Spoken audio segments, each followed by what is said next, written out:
জয় শ্রীকৃষ্ণ। আজকের ভিডিওতে সবাইকে স্বাগত। আজ আমরা এমন এক যাত্রায় হাঁটব যা চোখ দিয়ে কখনোই দেখা যায় না, কান দিয়েও শোনা যায় না, কিন্তু অন্তরের নীরবতায় অনুভব করা যায়। এটাই আত্ম উপলব্ধির বিজ্ঞান। জানেন কি, পৃথিবীর সব থেকে বড় রহস্য কোনো গ্রহ বা নক্ষত্র নয়, সবচেয়ে বড় রহস্য লুকিয়ে আছে আমি কে। এই প্রশ্নই মানুষের সত্যিকারের যাত্রা শুরু করে। আজকের ভিডিওটা একটু অন্যরকম হবে। তথ্য নয় অনুভূতি, যুক্তি নয় অন্তর্দৃষ্টি, এই দুয়ের মিশ্রণে আমরা খুঁজব আত্মার বিজ্ঞান। প্রথমেই ভাবুন, আয়নায় আপনি যাকে দেখছেন সে কি সত্যি আপনি? শরীর তো পরিবর্তন হয়, তবুও আপনার আমি বদলে কেন যায় না? এর পেছনেই আত্মবিজ্ঞানের সূচনা শুরু হয়। শ্রীকৃষ্ণ গীতায় বলেছেন, জ্ঞানেই আত্মা বোঝা যায়, অর্থাৎ শরীর পরিবর্তন হলেও আত্মা অপরিবর্তনীয়। এটাই বিজ্ঞান, কোনো বিশ্বাস নয়। এক মুহূর্ত চোখ বন্ধ করুন, নিজের ভেতরে অনুভব করুন। চিন্তা চলছে, আবেগও চলছে, কিন্তু এগুলোর দর্শক কে? যিনি দেখছেন সেই আপনি, সেই আত্মা। আত্ম উপলব্ধির প্রথম ধাপ বুঝতে শেখা যায় যে আমরা শরীর নই, আমরা শরীরের ড্রাইভার। যেমন গাড়ির মালিক গাড়ি নয়। দ্বিতীয় ধাপ হলো মনের চলাচল পর্যবেক্ষণ করা। মন যেমন জলের মতো, যেদিকে ঢালা হয় সেদিকেই চলে, কিন্তু জলের নিচে থাকে শান্ত গভীরতা, যেখানে আত্মার আলো থাকে। অনেকেই বলে আত্মজ্ঞান হলো কঠিন। আসলে কঠিন করে রেখেছি আমরা নিজেদেরই। সত্যটা জন্ম থেকে আমাদের ভেতরেই ছিল, শুধু ধুলো সরানোর অপেক্ষায়। যেমন সূর্য সবসময় ছিল, মেঘ শুধু ঢেকে রেখেছিল, তেমনি আত্মাও সবসময় আছে, কেবল অজ্ঞানতার মেঘে ঢাকা আছে। বিজ্ঞান আছে, শরীরের প্রতিটি কোষ বদলাতে থাকে, কিন্তু পরিচয়ের ধারাবাহিকতা থাকে। এই ধারাবাহিক অস্তিত্বই চেতনা শক্তি, যা আত্মা। আত্মা শক্তি নয়, ব্যক্তি, যার ইচ্ছা আছে, অভিজ্ঞতা আছে, স্মৃতিও আছে, লক্ষ্যও আছে। জৈব বিজ্ঞান শরীর দেখে, মনোবিজ্ঞান মন দেখে, কিন্তু আধ্যাত্মিক বিজ্ঞান আত্মাকেই দেখে, যিনি উভয়ের মালিক। গীতায় বলা হয়, শরীর নষ্ট হয়, আত্মা নয়। এটাই শাশ্বত বিজ্ঞানের মূল সূত্র। মানুষ জন্মায় খাওয়া, ঘুম, ভয় এবং বংশবিস্তার, এসবের জন্য নয়। প্রাণী এগুলো করে। মানুষ জন্মায় আত্মাকে জানার জন্য।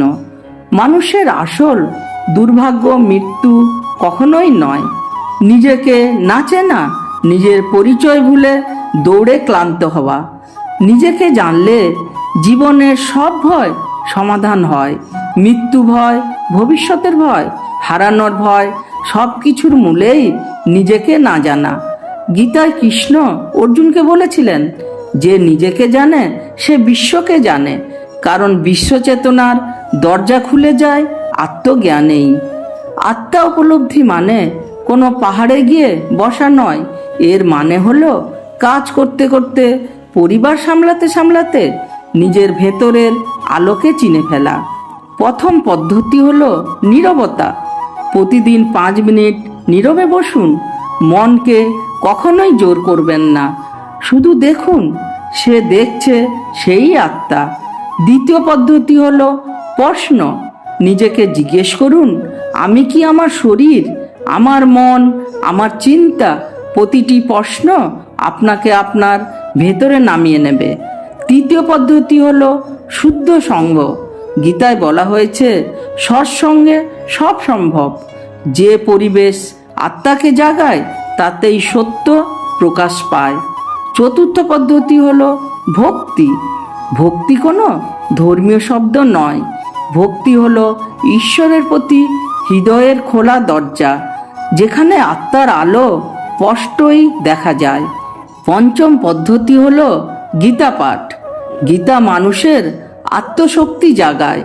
শরীর, মন, আত্মার বিজ্ঞান এখানে সম্পূর্ণরূপে ব্যাখ্যা করা হয়। মন হলো নদী, সব কিছু নিজের মধ্যে টেনে নেয়। আত্মা হলো আকাশ, সব কিছুর উপরে থেকে সে দেখে। মন পরিবর্তনশীল, আত্মা স্থির। মন শুধু দুঃখ পায়, আত্মা নয়।